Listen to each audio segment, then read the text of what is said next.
यीशु मसीह नए अहदनामे में, फिर उसके 12 शागिर्द, फिर तीसरे नंबर पे पौलुस रसूल आता है। और अगर आप मुसलमान जो बड़े धोखेबाज हैं और झूठे हैं, मसीहियों पे ये इल्जाम लगाते हैं कि आप तो मसीहत को छोड़ चुके हैं, आप तो पौलुस के पीछे चलते हैं, तो अकल के अंधो आप ये जानो कि पौलुस जो है वो यीशु का हवारी पुजारी है। वो 12 शागिर्दों के बाद आता है। आप उसको नंबर 1 पे ना लेके आए, ये आपके जाहिलियत का सबूत है।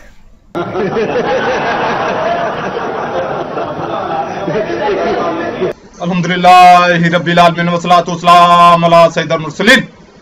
आपने सैमसन का दावा सुना, मुसलमानों को उसने बेवकूफ भी करार दे दिया, जाहल भी करार दे दिया कि मुसलमान ये बात करते हैं कि पौलुस ने नया मजहब शुरू किया, दिन जुडाइज्म का या मसीहत का जो मौजूदा है, इसका जो बानी है वो पौलुस है।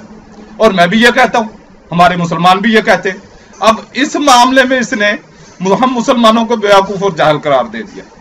हालांकि मुसलमान, जो भी मुसलमान किसी भी सतह पर बात करता है, वो इनके मुंह पर रेफरेंस हवाला जात मारता है और टका टका के मारता है, चाहे वो डॉक्टर जाकिर नाइक है, चाहे कोई भी मुसलमान स्कॉलर है, आलमे दीन है।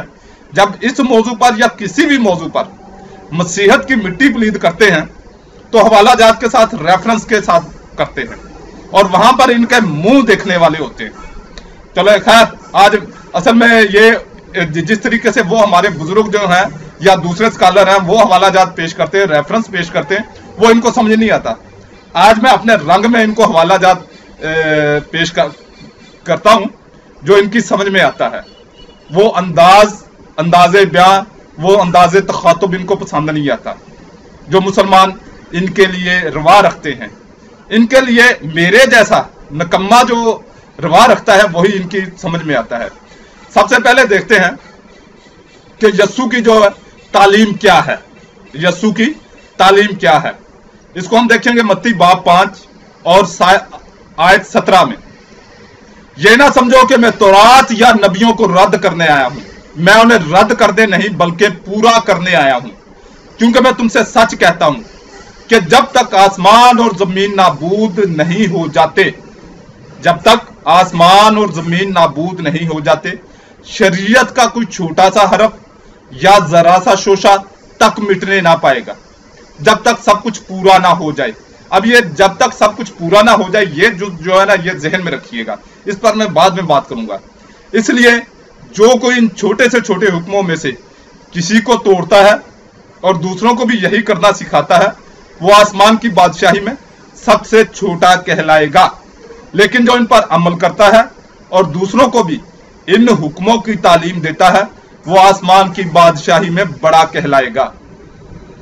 क्योंकि मैं तुमसे कहता हूं कि जब तक तुम्हारी जिंदगी शरीयत के आलिमों और फरीसियों से बेहतर ना होगी, तुम आसमान की बादशाही में हरगिज दाखिल ना हो सकोगे।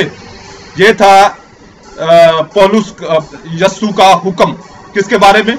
शरीयत के बारे में, यस्सु के का फरमान। अब देखते हैं जो पौलुस का फरमान शरीयत के बारे में क्या है। गिलतियों बाब 3 आयत 10 ता 13 तक। मगर जितने शरीयत के इमाल पर तकिया करते हैं वो सब लानत के मातहत हैं। चुनांचे लिखा है कि जो कोई शरीयत की किताब की सारी बातों पर अमल नहीं करता वो लानती है। अब यह साफ जाहिर है कि शरीयत के वसीला से कोई शख्स खुदा के हुजूर में रास्तबाज नहीं ठहराया जाता, क्योंकि लिखा है कि सिर्फ वो शख्स जो ईमान से रास्तबाज ठहराया जाता है जीता रहेगा, और शरीयत का ईमान से कोई ताल्लुक नहीं है। बल्कि लिखा है कि शरीयत पर अमल करने वाला शरीयत की बातों से जिंदा रहेगा। मसीह ने यानी यस्सु ने जो हमारे लिए लानती बना, हमें मूर लेकर शरीयत की लानत से छुड़ा लिया, क्योंकि लिखा है कि जो कोई लकड़ी पर लटकाया गया है वो लानती है। अब इस पे बाद में बात करेंगे, इस पर भी बाद में बात करेंगे। पहले जो मैंने बात उसमें छोड़ी है कि जब तक सब कुछ पूरा ना हो ले। अब इस जुज से, हालांकि वो पूरी, अगर मैंने पूरा हवाला पढ़ा उसमें देखेंगे तो वो यस्सु जो हो वो शरीयत के बारे में इस तरीके से कह रहा है कि वो फकीयों फरीसियों के अगर मुकाबल तुम्हारा शरीयत पर अमल हुआ तो फिर तुम खुदा की बादशाही में या जन्नत में दाखिल नहीं हो सकोगे। अगर उनके मुकाबल हुआ, हाँ उनसे अगर ज्यादा शरीयत पर अमल हुआ तो फिर खुदा की बादशाही में दाखिल होगा। उसके बावजूद ये इस जुज को जो मैंने पहले कहा, जिसको पकड़ते हैं कि जी जब तक सब कुछ पूरा ना हो जाए। अब ये कहते हैं कि शरीयत को पूरा कर दिया यस्सु ने। कैसे पूरा कर दिया? उसने जी कुफारा दे दिया, उसने कुफारा दे दिया। और भाई कैसे कुफारा दे दिया? अब अगर हम कुफारे की कुर्बानी को देखते हैं तो कुफारे की कुर्बानी हमें अहबार बाब 16 1 आयत तक 10 तक नजर आती है। मैं पढ़ूंगा नहीं पूरा। इसमें यह है कि वो बाइबल के खुदा का हुक्म हुआ कि जो काहिन है वो 2 बकरों को बाइबल के खुदा के हुजूर में खड़ा करे, बाइबल के खुदा के हुजूर खड़ा करे और उन पर चिट्ठियां डाले, एक खुदावंद के लिए और दूसरी अज़ाज़ील के लिए। और जिस बकरे पर खुदावंद के नाम की चिट्ठी निकलेगी उसे खता की कुर्बानी के लिए चढ़ाए, लेकिन जिस बकरे पर अज़ाज़ील की नाम की चिट्ठी निकलेगी वो जिंदा खड़ा किया जाएगा ताकि उससे कुफारा दिया जाए और उसे अज़ाज़ील के लिए यानी शैतान के लिए बियाबान में छोड़ दिया जाएगा। यह है कुफारे का हुक्म। अब यस्सु ने कोई पूरी नए अहदनामे से साबित कर दे कि यस्सु ने कोई एक बकरा भी अज़ाज़ील के लिए छोड़ा हो, कोई एक बकरा भी अज़ाज़ील के लिए यानी शैतान के लिए छोड़ा हो।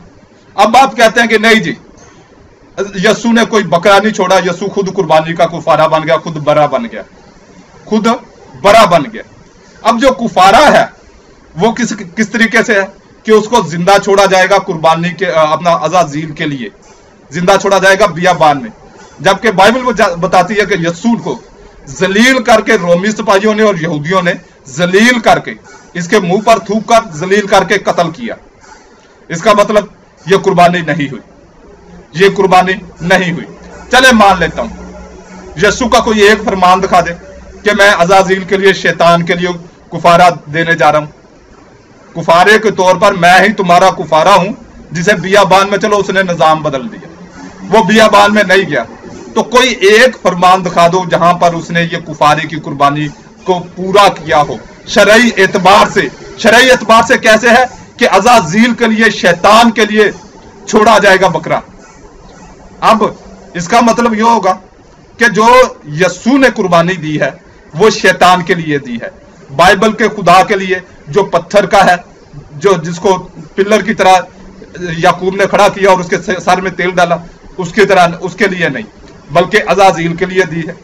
मान लो नहीं मानते तो फिर इसका मतलब यस्सु ने कुफारा नहीं दिया, शरीयत को पूरा नहीं किया। शरीयत कायमो दायम थी, पौलुस ने शरीयत को लानत करार दे दिया और यहां तक यह करार दे दिया कि यस्सु लानती है। पूरे बाइबल में यह दिखा दो कि यस्सु की तालीम हो कि मैं लानती हूं, यस्सु ने खुद कहा हो कि मैं लानती हूं। पूरी बाइबल में यस्सु की कोई एक तालीम दिखाएं कि यस्सु ने खुद कहा हो, एक जुमला यस्सु ने खुद अपने तौर पर वाहदे मुतकल्लम के साथ यानी कि मैं लानती हूं, या उसने कहा हो हम लानती हैं। फिर पौलुस का बहुत बड़ा दावा है कि मैंने रसूलों से तालीम नहीं पाई, मैं डायरेक्ट खुदा से या यस्सु से तालीम पाता हूं। अब उस दौर में मत्ती का और लूका का जूतम बेजार एक दूसरे के साथ झगड़ा था, इख्तलाफ था, शक्कूक की चादर छाई हुई थी। किस बात में? यस्सु की वल्दियत के बारे में कि यस्सु बेटा किसका है। मत्ती कह रहा था कि यस्सु जो है वो यूसुफ बिन याकूब का बेटा है। लूका कह रहा है कि यूसुफ बिन एली का बेटा है। मत्ती कह रहा है यूसुफ बिन याकूब का बेटा है और लूका कह रहा है यूसुफ बिन एली का। और ये जूतम बेजार इनका होता रहा, होते होते कभी भी फैसला ना हो पाया। आज तक वही कुछ लिखा हो। लिखा हुआ है। इससे साबित होता है कि यीशु हरामी है। कहीं पर पौलुस ने कहीं पर, अब पौलुस के 14 खतूत में दिखा दो, एमाल की किताब में दिखा दो कि पौलुस ने इस झगड़े को, इस फड्डे को, इस मसले को हल किया हो। क्योंकि उसका तो डायरेक्ट रास्ता था, वो तो कह सकता था कि भाई यूसुफ जो यीशु है वो यूसुफ बिन याकूब का बेटा है या यूसुफ बिन एली का बेटा है। इसका मतलब यह है कि पौलुस ने दीन मसीहत की, जो यीशु का दीन था, यीशु हरामी का, यीशु लानती का दीन था, उसको भी बिगाड़ कर पौलुस ने एक नया दीन शुरू कर दिया। उसको हम कहते हैं पौलुसियत। अब अगर कोई इस पर भी रजामंद नहीं है, सैमी सैमसन या कोई भी, तो मुझे अपने चर्च में बुलाए, चर्च में अपने डिबेटर्स को मेरे सामने खड़े कर देना, इंशाल्लाह मुंह तोड़ दूंगा और वीडियो कैमरों के सामने मनवा दूंगा कि ये जो तुम लिए फिर रहे ये यीशु की तालीम नहीं है, ये पौलुस की तालीम है। ऐसे बकवास कर देना कि मुसलमान जाहल हैं, बेवकूफ है। मुसलमान कतई जाहल, कतई बेवकूफ नहीं है। सिर्फ बेवकूफ जाहिल होने के लिए सिर्फ एक ही है कि वो मसीही हो, वो चूड़ा हो। बेवकूफ और जाहिल होने के लिए सिर्फ एक ही शर्त है, और वो है मसीही होना या चूड़ा होना। अल्लाह रब्बुल इज्जत आपको इस जहालत, इस बेवकूफी से आपकी जान छुड़ाकर दीन इस्लाम कबूल करने की तौफीक अता फरमाए, आमीन। ये क्रिश्चियन क्या है कि ये चूड़े हैं, चमार हैं, भंगी हैं, फलाना है, ढुमका। देखिए दूसरा ग्रंथियों उसका 4 बाब उसकी 4 आयत, यानी उन बेईमानों के वास्ते जिनकी अक्लों को इस जहां के खुदा ने अंधा कर दिया है। इस जहान के खुदा ने यानी शैतान